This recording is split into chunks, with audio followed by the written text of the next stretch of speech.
Hello, everybody. Welcome. Thanks for taking the time to view my presentation on my PD plan. So, table of contents, you got your problem statement, data, what's targeted for improvement, the actual PD plan, the outcomes of that plan, and the obstacles and opportunities that have come with it. So, the problem third grade star reading scores have underperformed for 3 consecutive years.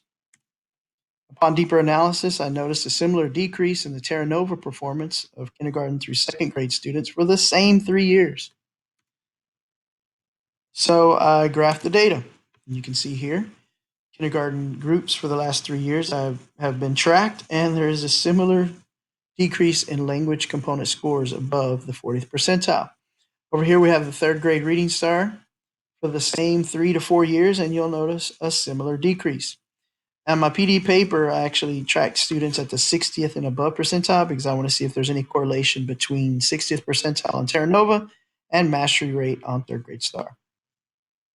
There's definitely some improvement required. So here's the 4 categories for improvement. Phonics, fluency, rigor, and alignment to new standards. That's because the standards did change for reading language arts this year. I used the National Academy's Press website to locate some interesting research about learning the English language. And I saw one that stated English language is difficult to learn because it's alphabetic, not syllabic system. So it relies on appropriate spelling. And I think that's part of the issue. A lot of times, the students at our school, we have a high proportion of students with learning disabilities. We just need to do a better job of tracking them, identifying them, and getting them the proper support. So here's the plan. 4 categories to improve teacher practices. One is identification of below grade level readers. We can't just say that, oh, well, they can't read or the teacher before them didn't do a good job. We can't normalize that. So we need to identify what it is, who it is, why it is that they are not performing on grade level. And it's not okay to just let them sit in the room. We need to do a better job of documenting, measuring, and maintaining reading level data. We have all these systems available to us. We need to do a better job of utilizing them. ISIP, Tibbles, and running records. We also need to improve our rigorous lesson delivery. So third grade this year has been our pilot program. We are using PowerSchool, which is a digital system to track the students' performance on weekly assessments. In DISD, we call those DOLs. We then create a little criteria sheet that gives their final scores, and we share that in a Google Doc. And we focus on the meets and master rates for those weekly assessments. And again, you'll see alignment to new standards as part of my PD focus. And my principal shares her 2.1 alignment scores that she conducts during her spots. And the average scores this year are a little bit lower than last year, which I anticipated because teachers are probably still getting used to aligning to the new standards. So here are the 4 categories, and then here are the correlating professional development sessions that we have offered. You'll see FTF means I conducted those face-to-face, or my principal did, or my counselor and 504 personnel.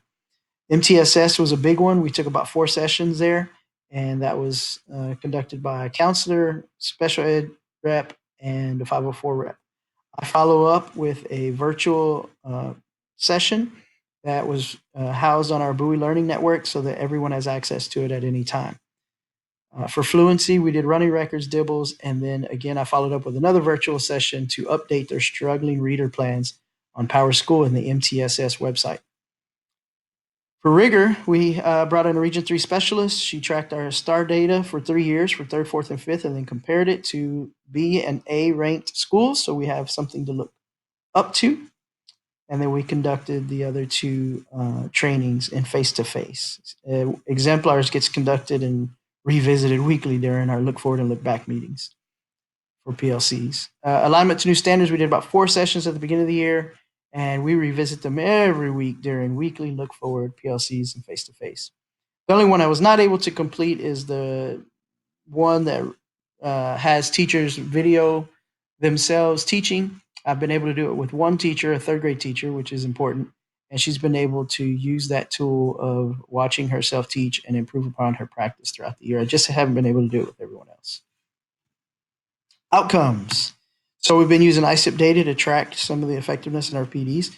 You'll notice that this is the overall reading index score for students, and this was for October. And you'll come over to November, and you'll notice the green because The average scores for each grade level did increase.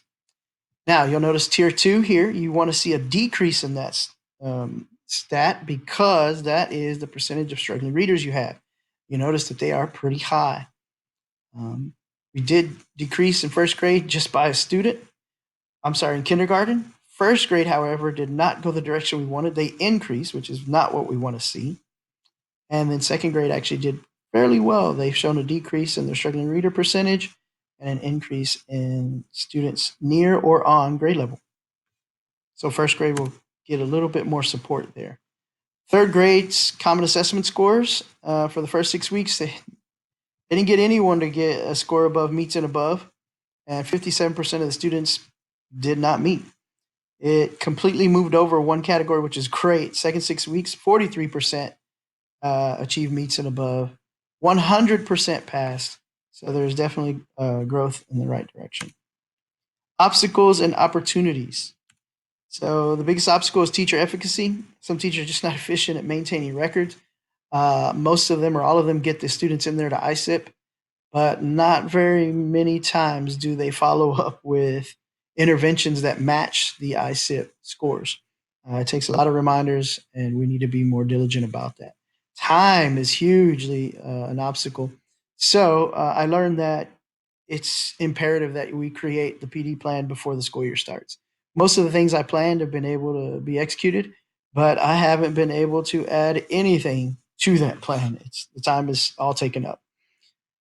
So my solution has been doing face-to-face trainings with new information for teachers, and then following up as much as possible with virtual PDs.